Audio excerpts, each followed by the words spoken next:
말씀을 예수님의 이름으로 기도드립니다. 아멘. 오늘 말씀 함께 살펴보겠습니다. 오늘은 마가복음 15장 1절부터 15절까지의 말씀을 우리가 함께 교독으로 읽어보도록 하겠습니다. 마가복음 15장 1절부터 15절까지의 말씀입니다.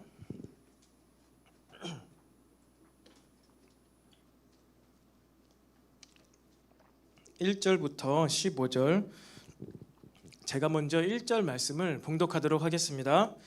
새벽에 대제사장들이 즉시 장로들과 서기관들 곧 온 공회와 더불어 의논하고 예수를 결박하여 끌고 가서 빌라도에게 넘겨주니, 빌라도가 묻되 내가 유대인의 왕이냐? 예수께서 대답하여 이르시되 내 말이 옳도다 하시매 대제사장들이 여러 가지로 고발하는지라. 빌라도가 또 물어 이르되 아무 대답도 없느냐? 그들이 얼마나 많은 것으로 너를 고발하는가 보라 하되 예수께서 다시 아무 말씀으로도 대답하지 아니하시니 빌라도가 놀랍게 여기더라. 명절이 되면 백성들이 요구하는 대로 죄수 한 사람을 놓아주는 전례가 있더니 밀란을 꾸미고 그 밀란 중에 살인하고 체포된 자 중에 바라바라 하는 자가 있는지라. 무리가 나아가서 전례대로 하여 주기를 요구한대 빌라도가 대답하여 이르되 너희는 내가 유대인의 왕을 너희에게 놓아주기를 원하느냐 하니, 이는 그가 대제사장들이 세기로 예수를 넘겨준 줄 알미러라. 그러나 대제사장들이 무리를 충동하여 도리어 바라바를 놓아달라 하게 하니, 빌라도가 또 대답하여 이르되 그러면 너희가 유대인의 왕이라 하는 일을 내가 어떻게 하랴? 그들이 다시 소리 지르되 그를 십자가에 못 박게 하소서. 빌라도가 이르되 어찌 미냐? 무슨 악한 일을 하였느냐 하니 더욱 소리 지르되 십자가에 못 박게 하소서 하는지라. 함께 읽겠습니다.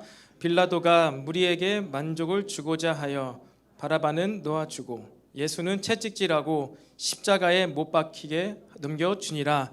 아멘. 우리 시간도 좌우에 또 앞뒤에 있는 지체들과 우리 이렇게 한번 격려하면서 인사하겠습니다. 성령 충만합시다. 시작. 성령 충만합시다. 성령 충만합시다. 우리 한 번 더 매일 기도합시다. 매일 기도합시다. 매일 기도합시다. 네, 여러분 날씨가 너무나 좋습니다. 그렇지요? 네, 우리 더운 이 날씨인데 우리가 이 공간에서 더 뜨겁게 우리가 예배하고 기도하는 시간이 되길 바랍니다. 에어컨 너무 세면은 좀 줄여줘도 되고 적당하게 조절을 해주시기 바랍니다. 네, 여러분 우리가 지난주에 여러분들 또 마을별로 부활주일에 어떻게 교제하고 식사하고 또 그런 시간들 가지셨나요? 한 주를 걸러서 제가 여러분들과 또 말씀으로 나누다 보니까 굉장히 오랜만에 보는 것 같더라고요. 그래서 지난주에도 보긴 했겠지만 왔다 갔다 하면서 또 예배로 함께 하지 못하니까 굉장히 오랜만에 보는 것 같습니다. 그래서 그런지 오늘 지나가면서 본 자매에게도 제가 다른 이름을 부르고 이름은 제가 착각했었는데 여러분 우리 매주 우리가 봤으면 좋겠습니다. 아멘. 여러분 우리 마가복음이 벌써 40주 차를 맞이하고 있습니다. 우리가 40번째 마가복음을 나누고 있어요. 오늘 이제 15장, 마가복음 16장까지 있습니다. 여러분 한 성경을 가지고 이렇게 끝까지 특히 복음서를 이렇게 나눠 읽어 묵상해 본 적이 있으신가요? 뭐 오병이어 사건, 아니면 물을 건니시는 예수님의 그 기적의 사건, 폭풍랑을 잠재우신 예수님의 사건, 이렇게 어떠한 부분으로는 우리가 복음서를 다 봤을 수도 있지만 쭉 처음부터 1장부터 끝까지 말씀을 우리가 깊이 묵상하고 도대체 이 의미가 무엇일까? 그리고 이것이 나에게 무슨 의미가 있을까? 이렇게 우리가 이 말씀을 복음서를 묵상하는 기회는 아마 우리에게 많지는 않는 것 같습니다. 그런데 여러분 이 복음서, 마가복음서 이 전체가 우리에게 복음의 내용입니다. 여러분 진리가 무엇입니까? 우리 영적 무장 집회 좀 복습을 하자면 진리가 무엇이지요? 진리가 무엇입니까? 이것을 알게 되면 내가 행복할 수 있다라고 생각하는 것, 여러분 그것이 보편적 의미에서 진리입니다. 사람이 살아가는데 너무나 행복하지가 않는 거예요. 질병과 죽음과 고통이 있습니다. 슬픔이 있습니다. 도대체 진리가 무엇일까? 이 모든 부정적인 것으로부터 날 자유케 하는 것이 무엇일까? 그래서 사람들이 예전부터 이것을 찾아 헤맸습니다. 이것도 해보고 저것도 해보고 돈도 벌어보고 꾸며보고 어떻게 해보고. 그런데 모든 것 가운데 그 끝이 허무한 거예요. 진리가 아니었다는 것이죠.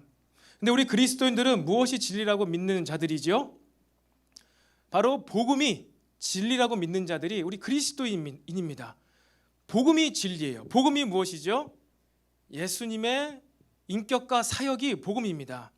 예수님의 인격과 사역, 예수님의 말씀과 행동, 인격이죠. 그리고 예수님이 하신 사역, 십자가의 죽으심과 부활로 대표되는 모든 복음서에 기록된 사역이 바로 복음이에요. 이것이 이 복음이 예수님의 인격과 사역이 진리구나. 이것을 믿을 때, 우리가 이렇게 살아갈 때 우리가 참 행복과 만족 가운데 영생을 누리다가 영원한 천국에 들어갈 수 있구나. 여러분, 이것이 저와 여러분의 기독교 신앙입니다. 그러니까 복음서를 우리가 묵상하는데, 성경 말씀을 읽는 데 있어서 이것이 계속해서 묵상되어져야 돼요. 깨달아져야 됩니다. 신앙생활할 때 내가 잘하고 있는 것일까? 내 신앙생활하는데 내 삶이 왜 어려울까? 내 삶의 방향성을 잃고, 오늘 아까 찬양했던 것처럼 내가 의지했던 모든 것이 변해가고 사라지고 억울한 마음만 들 때, 여러분, 우리는 무엇을 생각해야 될까요? 여러분, 무엇을 생각하십니까? 의지했던 모든 것이 변해가고 사라지고 억울한 마음이 들 때 여러분, 누구를 탓합니까? 부모를 탓합니까? 혹은 나를 슬프게 한 친구를 탓합니까? 혹은 시험 공부를 잘 준비하지 못해서 좋은 성적이 나오지 않은 나의 연약함과 어리석음을 탓하고 계신가요? 시험 기간이죠. 시험 기간인데 많은 우리 청년들이 함께 참여했는데 믿음으로 끝까지 승리하시기 바랍니다. 삶에서 억울한 일들, 또 의지했던 게 사라지고 이러한 일이 발생될 때, 여러분, 우리는요 바로 이 복음으로, 진리로 돌아와야 돼요. 여기서부터 다시 시작해야 돼요. 예수님께서 죽으시고 부활하심으로 나의 모든 어려움, 나의 모든 슬픔, 괴로움이 사라졌지. 여러분, 이것부터 여러분의 이 신앙생활, 믿음, 그것을 시작하시기를 바랍니다. 부활절은 지났지만 우리는 이 복음서의 마지막 부분, 예수님의 죽으심과 그 사역의 완성의 이 본문의 내용을요, 우리가 이제 16장까지 해서 또 한 몇 주간에 우리가 묵상할 것입니다. 계속해서 여러분의 삶 가운데 어려움이 올 때, 또 갈등 가운데 방향성을 잃어버릴 때, 여러분, 십자가의 고통과 죽으심과 더 나아가서 영광스러운 부활을 묵상하시기 바랍니다. 나도 저렇게 부활된다. 내 천국에 갈 수 있다. 들어갈 수 있다. 여러분, 이것을 기반으로 다시 묵상하고 생각하고, 그 위에 오병이의 기적이든 폭풍우가 잠잠게 되든 물이 포도주로 바뀌든 그 위에 예수님의 말씀, 예수님의 기적의 사역들을 묵상하게 되시기를 바랍니다. 하나님께서 예수님 통하여 이루신 모든 기적과 교훈과 가르침이요, 그것이 어디 위에 있다고 했죠? 십자가 그 사건 위에 이 모든 것이 있습니다. 십자가 사건이 있었기 때문에 예수님의 가르침과 기적이 유효했던 거예요. 시간적 순서로 보면 마지막 나중 일이지만, 시간과 공간을 초월하신 하나님께서는 이 십자가를 먼저 애초부터 계획하시고 예수님의 모든 가르침과 그분의 삶과 행동과 뿐만 아니라 구약에 있었던 모든 모세나 요셉과 같은 자들의 그들의 삶이 바로 이 십자가 사건 때문에 의미가 있는 거예요. 예표라고 하죠. 모세의 물에 건짐, 또 요셉의 그러한 인생, 그것이 십자가 사건이 있었기 때문에 의미가 있는 것입니다. 유효한 것입니다. 동일해요. 저와 여러분의 삶 가운데에서도 십자가와 같은 그러한 고통, 어려움의 삶이 있을 수 있습니다. 하지만 그 모든 것들이 예수님께서 이것을 이미 고난 당하셨고 부활하셨다는 이 역사적 사실 위에서 여러분의 삶을 다시 묵상하고 이해하려고 할 때, 여러분은 이 우리 그리스도인들의 신앙, 기독교인의 신앙을요 정말 의미 있게 갖고 살아갈 수 있음을 믿으시기를 바랍니다. 여러분, 몇 가지 우리 다시 영적 무장 집회를 복습을 했습니다. 복음이 우리에게 주는 이 의미를 여러분 날마다 묵상할 수 있는 힘이 있기를 축복합니다. 여러분 얼마 후면 이제 우리나라의 대통령이 바뀌게 됩니다. 지난 선거 결과에 따라서 야당의 대통령 후보가 당선이 되었고 여당의 대통령 후보는 선거에서 지게 되었습니다. 우리 대한민국 통치 제도는 대의민주주의랍니다. 대의민주주의. 자유민주주의 알고 있죠? 대의민주주의라고 해요. 통치 제도가. 이것이 뭐냐면 모두가 국민 한 사람 한 사람이 다 직접적으로 정치에 참여하지 않고 대신 이것을 행하는 국회의원들, 대통령을 뽑아서 그들이 어떻게 합니까? 나라를 통치하고 다스리게 합니다. 우리는 좋든 싫든 대의민주주의 통치 제도가 있는 이 대한민국에 살아가고 있어요. 그래서 이 선출된 자들은 모든 국민이 바라는 일을 대신해 줘야 돼요. 그것이 뭐냐면요. 우리가 바라는 건 무엇이죠? 여러분들이 바라는 것이 무엇입니까? 취업입니까? 뭐 학점 만점입니까? 결혼입니까? 그것을 국회의원들이 해주지 않죠. 우리가 원하는 것은요. 대의민주주의 이 사람들이 해주는 건요. 바로 우리 국민의 안보, 안전이죠. 안보와 국민의 자유 그리고 행복 추구권을 보장해 주는 자들이 바로 이 의원들과 대통령입니다. 그러니까 우리의 안보 그리고 우리의 자유, 행복 추구권 이것이 우리에게 하늘이 우리에게 준 어떠한 권리라라고 우리는 생각하고 이것을 우리가 갖기를 주장합니다. 원하는 거예요. 여러분 마음속에 이것을 주장하고 있습니다. 뭐라고요? 안전하고 싶다. 나는 어떤 위험에 놓이고 싶지 않다. 안전해야 된다. 그리고 난 자유하고 싶어. 그리고 행복하고 싶어. 이 세 가지를요. 우리나라는요. 대통령이나 이 의원들을 통해서 국민들을 대신하여서 이를 지켜주고 보장합니다. 그리고 이 자유는 그냥 마음대로 이 자유가 아니라 양심의 자유, 사상의 자유, 의견의 자유, 토론의 자유, 표현의 자유, 출판의 자유, 결사의 자유, 평화적인 집회의 자유, 청원의 자유. 이 자유를 우리가 추구할 권리가 있는데 이것을 대통령과 의원들이 대신 지키고 보호해주는 제도가 바로 대의민주주의라는 거예요. 야당이든 여당이든 바로 이러한 목적을 위해서 국민들이 국회의원과 대통령을 뽑은 것입니다. 여러분이 투표했지요? 여러분 투표를 왜 했다고요? 바로 이 세 가지를 이 사람이 잘해주게 하기 위해서 우리는 투표를 한 거예요. 뭐 실업수당, 뭐 기본급, 뭐 결혼하면 1억 해줄게 이런 뭐 다양한 공약들 있죠, 여러분. 수많은 공약들 있잖아요. 그런데 그런 거 다 옵션이에요. 진짜 해줘야 되는 것은 이 세 가지예요. 행복권 아닙니다. 행복 추구권입니다. 행복을 추구할 수 있는 환경을 만들어줘야 되고 아까 얘기했던 여러 가지에 대해서 자유를 보장해줘야 되고 우리의 안전을 보장해주는 게 바로 이 나라 대통령과 국회의원들이 해야 될 일입니다. 그러니까 모든 의원과 대통령이 이것을 해야 돼요. 무엇이죠? 목적이 같지요. 여러분 제가 정치 얘기하는 것이 아닙니다. 잘 들어보십시오. 목적이 같아요. 야당이든 여당이든 이 당이든 저 당이든 이쪽이든 이쪽이든 방금 이 세 가지를 하기 위해서 우리는 뽑은 것입니다. 목적이 같아요. 그런데 목적이 같은데 뜻이 같은데 어떻죠? 한 마음이 됐나요 그들이? 한 마음은커녕 서로 연합하지 못하고 좀 서로에게 악한 점이 있는 것 같아 보입니다. 그러니까 서로 못 잡아 먹어서 안달난 것처럼 보이는 게 어떠한 이쪽 당과 서로 당의 어떠한 모습이에요. 왜 그럴까요? 목적은 같아. 자유와 안보와 행복을 위해서 그들이 국민을 섬기고 있는데 왜 이렇게 갈등이 일어날까요? 왜 이렇게 서로 싸우는 모습이 등장할까요? 그것은 목적을 이루기 위한 서로의 길이 다르기 때문이에요. 방법이 다르기 때문입니다. 한쪽은 이래요. 평화를 위해서 우리가 남북이 갈라져 있는데 평화를 위해서 햇볕 정책을 해야 된다. 햇볕이 아니라 햇볕 정책을 해야 된다. 그들을 다루고 어루고 달래주고 쌀을 퍼줘서 전쟁을 우린 평화를 추구해야 된다. 그런데 한쪽은 뭐예요? 아니다. 우리가 안보를 지키기 위해 평화를 유지하기 위해서는 우리가 어떻게 돼요? 군비를 증강해야 된다. 이렇게 주장합니다. 어떠한 대통령 후보는 지난번에 우리가 저쪽도 핵무기를 가지고 있으니까 우리도 전술 핵무기를 가져서 평화를 유지해야 된다. 이렇게 얘기했습니다. 여러분 똑같은 평화와 안보와 자유를 이루기 위해서 정치인들이 있는데 왜 이렇게 방법이 다를까요? 방법이 다르고 길이 다르고 목적은 같은데 어떤 뜻이 다른 것 같아요. 그러면 어떻게 되죠? 뜻이 다르면요, 결코 하나가 될 수 없습니다. 뜻이 다르면요, 결코 갈등이 사라질 수가 없는 것입니다.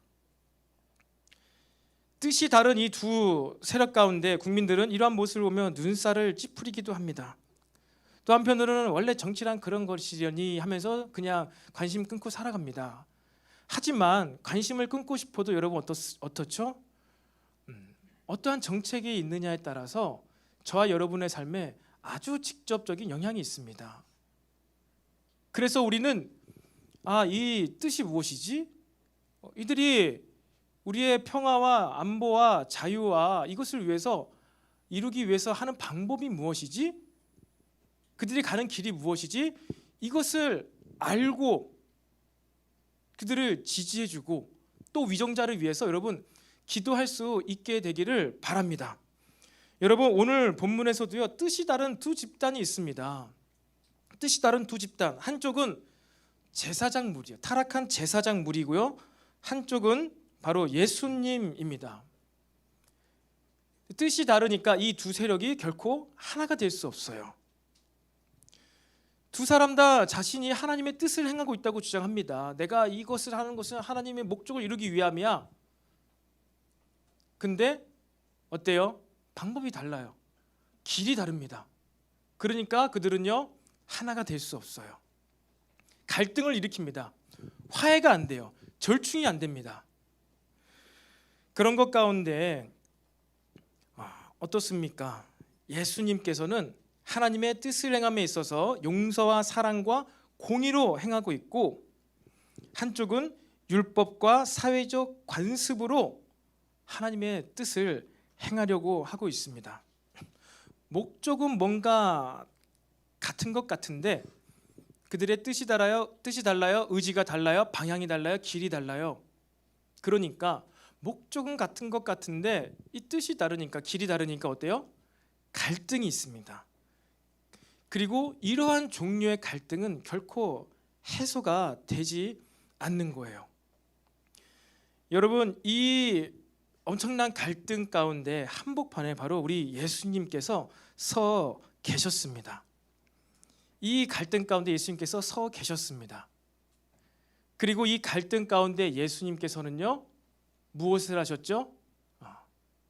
이 갈등 가운데서 예수님께서는요, 십자가의 길을 가셨습니다. 이 갈등의 마지막 상황에서도 예수님께서는요, 십자가의 길을 가셨어요. 십자가의 길은요, 곧 하나님의 뜻을 행하는 것입니다. 하나님의 뜻을 행함으로 이 예수님을 둘러싸고 있는 모든 갈등을 더 이상 갈등이 아닌 하나님께 인도함을 받는 길로 만들어 버리셨습니다. 여러분의 삶 가운데도 여러 가지 갈등이 있을 수 있습니다. 어려움이 있을 수 있습니다. 왜요? 우리가 이 세상을 살아가는 뜻, 방법, 이것이요, 세상 사람들이 살아가는 방법과는요, 완전히 다르기 때문입니다. 우리가 기본적으로 신앙생활하고 사회 가운데 살아가고 있는데, 내가 학생 친구들과 가족들과 내가 직장인들과 세상 사람들과 전혀 갈등을 하나도 이루고 있지 않는다라는 것은요, 어쩌면 우리가 세상 사람들과 똑같은 방법으로 삶을 살아가고 있기 때문일 수도 있습니다. 굉장히 지혜를 발휘해서 갈등이 없을 수도 있지만, 또 한편으로는 내가 방법까지도 세상 사람들과 똑같기 때문에, 그래야 세상 사람들과 친해지고 친교하고 마음을 터기 위해서 한잔하고, 요즘에 이제 어땠습니까? 거리두기 다 풀렸죠? 같이 노래를 부르고 치얼업 이것을 해야지 마음을 털 수 있고 우리가 깊이 교제할 수 있어. 이것은 나의 신앙과 별개야. 이러면서 세상 사람들과 똑같은 방법으로 그들과 어울리며 친해진다면 우리는 갈등 없이 살아갈 수가 있을 것입니다. 뭐 그것이 뭐 죄다 나쁘다라고 하고 싶진 않아요. 저는 점검해 보라는 거예요. 나의 삶 가운데 믿음 생활하는데 갈등이 없어. 그 예수님이 왜 이렇게 어려운 길을 가실까? 그냥 하나님의 아들이라고 한 번 안 하고 그냥 계속 사역하시면 되는데 왜 이렇게 갈등을 일으키실까? 진짜 우리가 믿음의 길, 복음의 길을 걷는 자들의 삶이 어떠해야 되는지를 여러분 스스로 돌이키시고 점검해 보시기를 바랍니다. 여러분들 삶을 살아가는데 세상 사람들과 관계하면서 살아가는 데 있어서 여러 가지 길이 있습니다. 방향성이 있습니다. 여러분들은 이 방향성, 이 길 가운데, 방법 가운데 어떤 방법을 취하시면서 지금 믿음의 삶을 살아가고 있습니까? 이것은 지하철 몇 호선을 타고 출근한다. 오늘은 내가 강남 순환도로를 타고선 가야지. 이러한 종류의 길을 선택하는 것이 아니지요. 우리의 선택과 결정을 하는 데 있어 어떤 가치관으로 그것을 정하고 살아가느냐라는 것을 오늘 점검해 보기를 원하는 것입니다. 그리고 나는 이러한 방법으로 살아갈래. 그럴 때 바로 여러분 이것을 결정하는 것은 하나님께서 주신 믿음으로 그것을 여러분 결정하시기를 바랍니다. 복음서와 사도행전에서 제자들은요, 예수님을 따르는 길, 내 삶을 살아가는 방법을 예수님께서 하신 그 방법, 예수님의 인격, 예수님의 사역적인 방법으로 살기를 결정했습니다. 저와 여러분도 동일합니다. 우리는 신앙생활하면서 이제 나는 인생을 살아갈 때 예수님처럼 예수님 닮은 모습으로 말과 행동을 하며 또 사역을 하며 직장에서 일을 하며 학교에서 공부를 하며 살아가야지. 여러분의 삶을 살아가는 방식과 세상 사람들의 삶의 방식이 다르다는 것을 여러분 분명히 알아야 합니다. 그리고요, 그 방식이 어떤 방식이에요?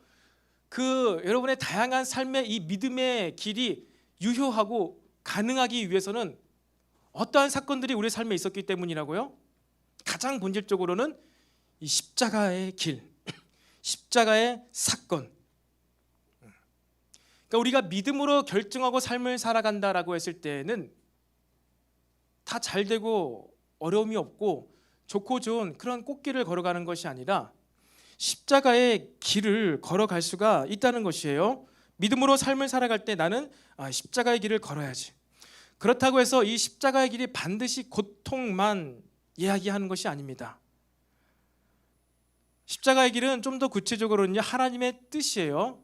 하나님이 원하시는 길입니다. 근데 그 길이 대부분은 고통스러운 길일 수가 있어요. 갈등의 길일 수가 있습니다. 그런데 그 갈등의 길 가운데 저와 여러분은 어떠한 선택을 해야 된다고요? 바로 하나님의 뜻, 하나님의 뜻을 선택해야 돼요. 여러분이 신앙생활 한다고 해서 삶이 다 만사 오케이, 시험 100점 맞고 단박에 취업되고 이런 것 아닙니다. 이것은 우리의 믿음과 상관이 없어요.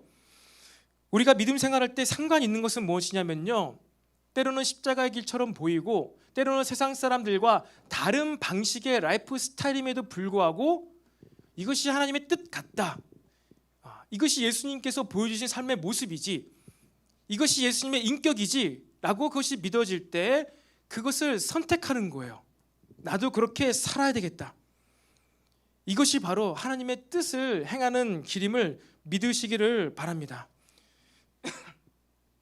오늘 본문을 보겠습니다. 여러분, 예수님께서는 지금 이 마지막 사역입니다. 이 마지막 사역을 어떠한 모습으로 걸어가고 계십니까? 어떠한 태도로, 이 갈등 가운데 어떠한 태도와 자세로 이 길을 걸어가고 계시지요? 빌라도와의 대화 가운데 자신이 유대인의 왕임을 고백하고 계십니다. 그러니까 빌라도가 네가 유대인의 왕이냐? 네가 알고 있도다. 네가 알고 있는데 왜 굳이 물어보느냐? 네 말이 맞다, 그 얘기죠. 그랬더니만 제사장들이 막 여러 가지로 막 고발을 합니다. 막 한 거예요. 그러면서 이걸 처형해야 된다. 저희는 죄수다. 수많은 고발이 올라오니까 빌라도가 뭐라고 하죠? 너 좀 항변 좀 해봐라. 수많은 사람들이 너가 죄를 지었다고 하는데 항변 좀 해봐라 라고 할 때는 예수님께서 뭐라고 하셨죠? 내가 이래서는 이렇게 했고 이래서는 저렇게 했고 사실 이것은 뭐 벨리알의 힘을 빌린 것이 아니고 이것은 이랬고 이것은 저랬고라고 하지 아니하시고 아무 대답도 하지 않으세요.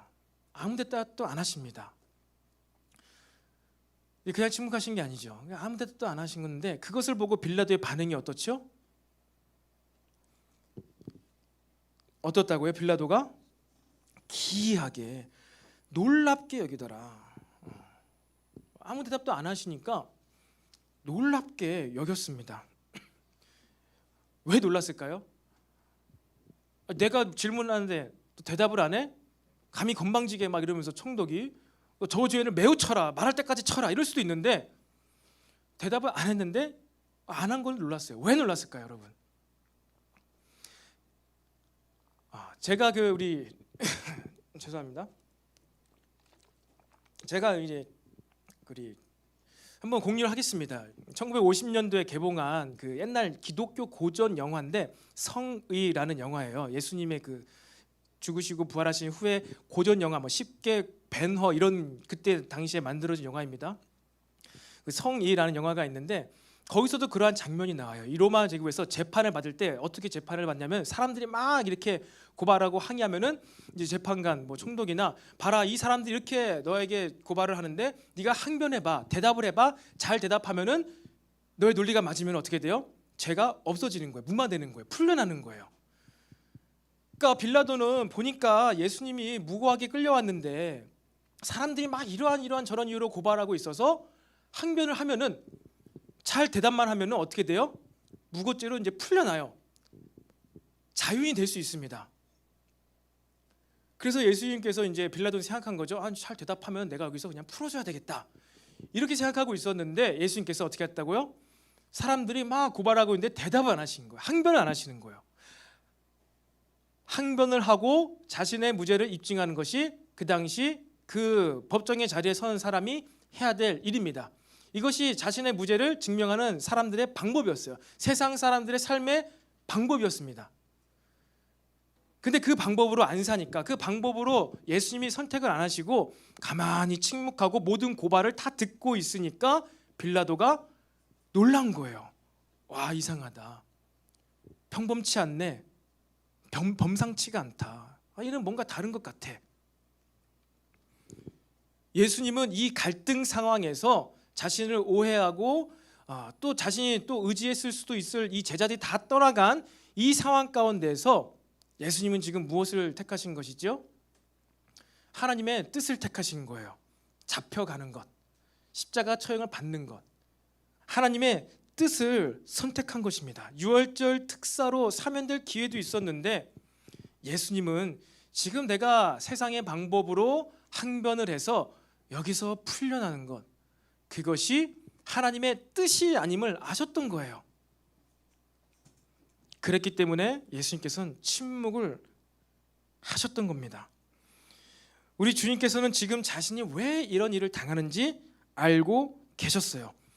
그리고 이 갈등과 이 억울한 일 끝에 어디로 어떻게 내가 하나님의 인도하심을 받아야 되는지 명확히 알고 계셨습니다.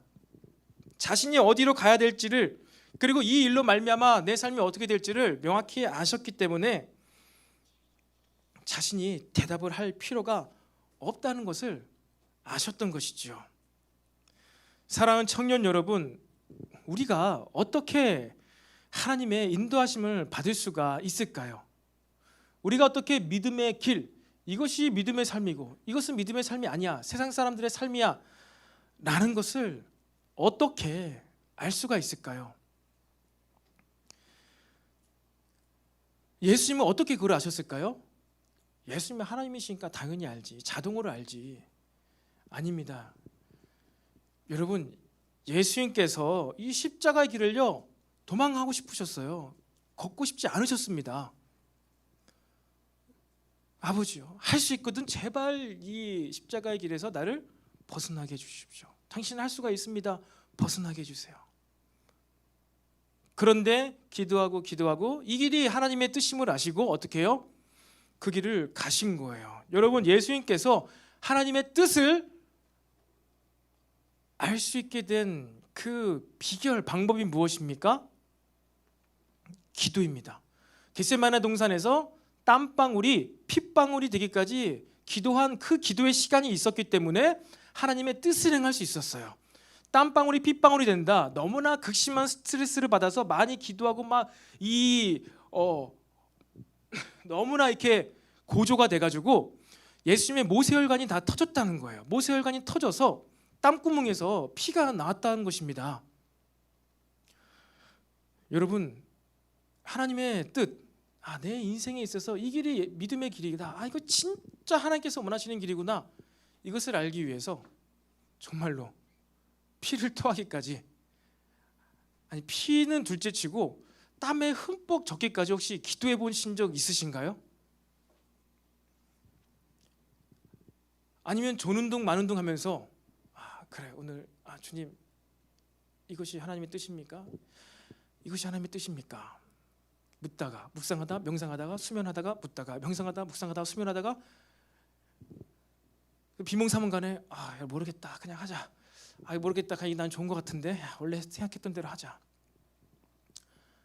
모르겠다 이게 좀 더 그냥 교회랑 가까운 것 같으니까 이렇게 하자. 그게 맞겠지 뭐. 이렇게 기도하고 믿음의 삶을 인도받고 계신가요?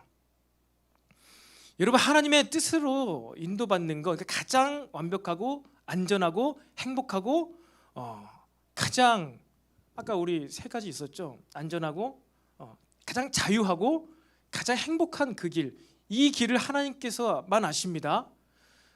근데 그 길을 묻기 위해서는요, 어느 날 계시가 뚝 떨어지는 게 아니에요. 어떻게 돼요?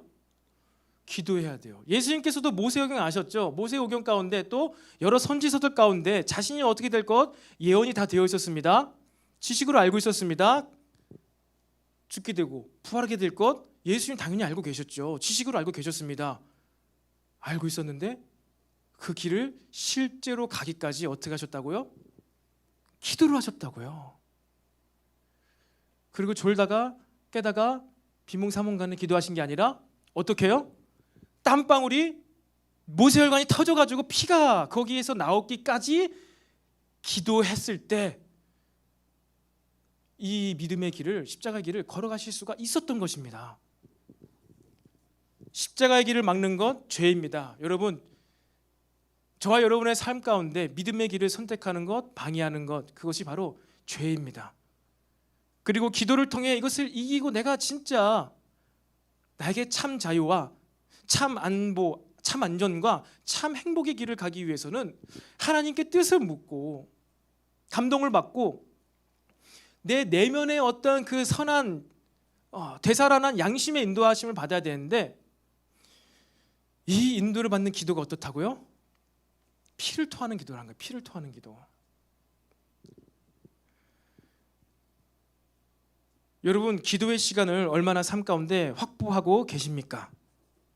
문제가 생기면 하는 기도, 어떠한 필요가 발생했을 때 하는 기도. 여러분, 그러한 기도하는 신앙으로는요, 우리 기독교의 신앙, 기독교의 기도에 정말 2%도 이해하지 못하는 것입니다. 여러분, 생각해 보세요. 예수님께서 기적을 일으켰을 때는요, 기도가 안 하십니다. 그냥 물이 포도주로, 그냥 감사 축사하시고 오병이어로 놀라운 능력과 기적을 행하는 데 있어서는요, 단번에 해치우십니다.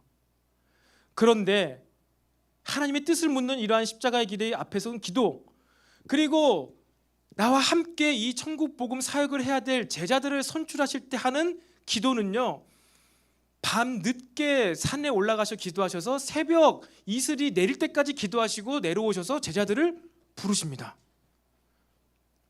우리가 생각했을 때는 제자들 부르는 것보다 오병이어의 사건이나 아니면 풍랑을 잠재우는, 이 위기 앞에 잠재우는 이 기도가 더 훨씬 어려워 보이잖아요. 풍랑을 잠재우기 위해서 한 10시간 기도해야 될 것 같고, 오병이어 기적하기 위해서는 한 달 전부터 막 기도를 막 준비해야 될 것 같은데, 그렇지가 않아요. 예수님께서 보여주신 이 신앙, 기도의 모습을 보면요, 그러한 능력 기도, 기적 기도는요, 단순입니다. 단번에 한순간에. 대신 하나님의 뜻을 묻고 구하고 누가 나와 이 사역을 같이 할 수 있을까요? 사람을 뽑는 데는요, 밤새도록 새벽까지 묻고 기도하고 그랬는데도 한 명은 또 탈락했어요. 그렇게 해서 제자들을 부르신 거예요. 그냥 막 부르지 않으셨습니다. 밤늦게 가셔서 새벽 이슬을 맞으시기까지 기도하시고 사도들을 부르셨다고 누가복음에 기록이 되어 있습니다. 여러분, 지난 집회 가운데 마지막에 살짝 콜링의 시간이 있었습니다. 콜링의 시간이 있었죠.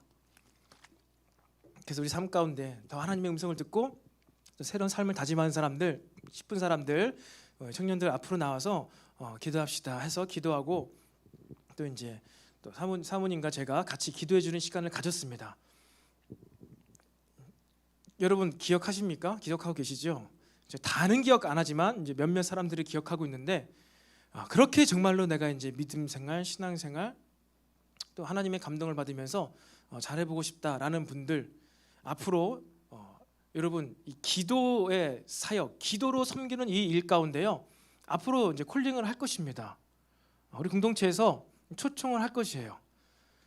그래서 정말 우리가 지금 이제 지난주부터 화요정보, 목요정보에서 기도의 시간을 계속 갖고 있는데, 나머지 모든 월, 수, 금이 될지 매일매일 이 저녁에 우리가 이제 정말 기도를 할 수 있는 임재 시간을 만들 거고, 그래서 혼자 할 수 없지요. 분위기가 필요합니다. 여러 가지 제반 사항들 필요합니다. 이것을 하기 위해서 사람이 필요합니다. 그래서 이것을 섬길 사람들을 나중에 모집을 할 것이에요. 기도를 할 수 있는 환경을 조성하고 섬길 수 있는 그 기회를 이제 앞으로 이제 얘기를 할 것입니다. 여러분, 이 모든 것을 하는 이유는요, 그 사람 자신을 위해서 그렇고요. 그리고 우리 청년부 공동체 안에서 계속해서 이 기도의 시간, 이 우리 공동체적인 기도의 분량을 채우기 위해서 우리가 조직적으로, 시스템적으로 이 기도의 시간을 늘려갈 것입니다.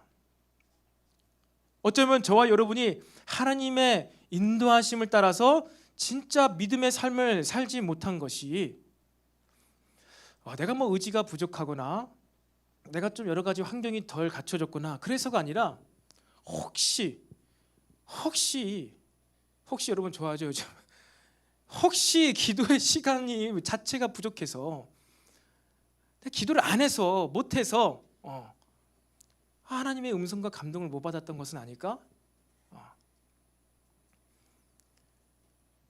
그럼 우린 기도를 해야죠. 기도의 시간을 확보해야죠. 그 시간만 있다고 기도가 다 되나요? 기도의 장소 너무나 중요합니다. 기도하는 분위기 너무나 중요합니다. 그런 임재 있는 기도의 시간들을 계속해서 만들어갈 때, 여러분 그렇게 그때 헌신했던 우리 청년들 지원하시기 바랍니다. 딱 3명 했는데 많이 지원하시기 바랍니다. 그래서 여러분들도 그 시간에 기도하고 다른 청년들도 와서 언제든 원할 때 기도를 할 수 있는 저와 여러분이 되기를 축복합니다. 여러분, 기도하며 하나님의 뜻을 바로할 때 우리는 이런 갈등 상황 가운데에서, 때로는 비난받고 비판을 받는 억울한 상황 가운데에서 내가 어떠한 자세를 취할지를 알게 됩니다. 고난의 길이 내 눈앞에 있고 갈등의 상황들이 막 상상이 되어져도요, 어떻게 해요? 기도하여 하나님의 뜻을 알 때 그 갈등, 이렇게 하면 이렇게 될 텐데, 내가 시험 기간에 또 이게 공부 안 하고 막 교회 가면 우리 엄마가 막 뭐라고 할 텐데, 시험 성적 안 나온다? 그래 봐, 내가 그럴 줄 알았잖아. 너 그때 시험 기간에는 좀 그때 교회 하루 쉬고 공부하라고 했잖아. 막 이런 갈등 상황들이 막 머릿속에 상상이 되어집니다. 내가 학교에서 내가 교회 다니는 거 다 알고 있는데, 내가 믿지 않는 이 친구들에게 성적이 잘 안 나와서 비아냥거리는 소리 듣고 인정받지 못하면 어떡하지? 이러한 갈등과 불안의 소리들 막 있잖아요. 그리고 이제 코로나는 다 이제 거리두기 해제됐지만, 내가 이번 주에 교회 가가지고 코로나 걸려가지고 막 월요일 날부터 막 회사에서 직장 동료들 상사가 너 주일날 교회 갔다 왔어?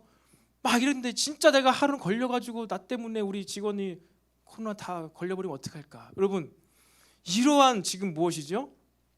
갈등. 이러한 갈등의 상황들, 어려운 상황들이 막 상상이 되어지지요. 단순한 예를 들었지만 여러분이 믿음 때문에 신앙인의 길을 걷다 보면요, 이러한 갈등이 너무나 나의 결정과 선택에 100% 영향을 줍니다. 100%. 믿음은 다 온데간데 없고, 하나님의 감동, 내 속에는 양심은 상관없고, 그냥 완전히 세상의 사람들이 이야기하고 있는 그것으로 선택합니다. 믿음은 믿음이고 그것은 그것이고 완전 분리됩니다.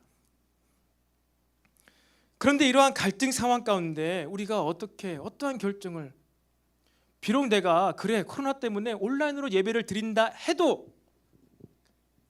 해도, 유튜브로 예배를 드린다 해도 결과는 같아 보이지만 그 결정을 이루기까지 어떻게 된다고요? 기도를 해야 된다고요. 하나님의 음성을 듣고 감동을 받아야 된다고요. 그것이 믿음의 선택임을 자신이 결정을 해야 된다는 것입니다. 내가 이러한 비난과 비판받을 이 상황 가운데서 어떻게 결정해야 될까? 어떤 선택을 해야 될까? 내 마음과 생각을 어떤 인도함을 받아야 될까? 그것을 기도하며 여러분의 마음 가운데 결정을 스스로 내릴 수 있어야 합니다.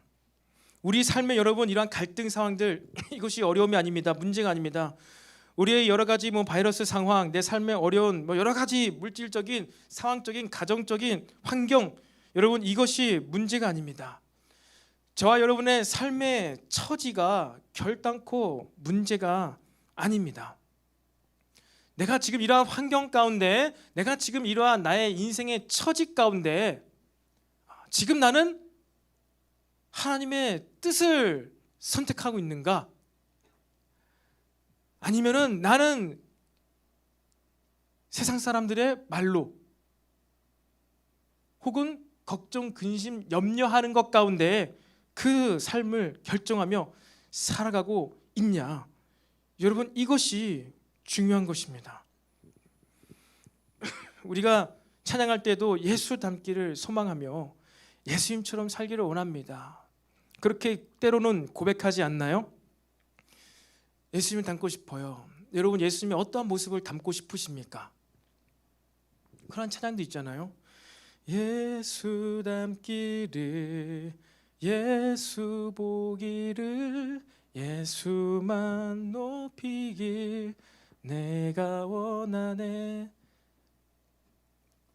예수 닮기를, 예수님 닮기를 그렇게 우리 원하는데 도대체 여러분 예수님이 어떤 모습을 닮기 원하시나요? 기적을 일으키는 모습? 능력을 행하는 모습? 혹은 막 정말로 죄 지은 죄인도 안아주고 사랑해주고 용서하는 그러한 모습? 우리의 주님의 능력은 닮기 어려우니까 예수님의 성품을 난 닮아야지.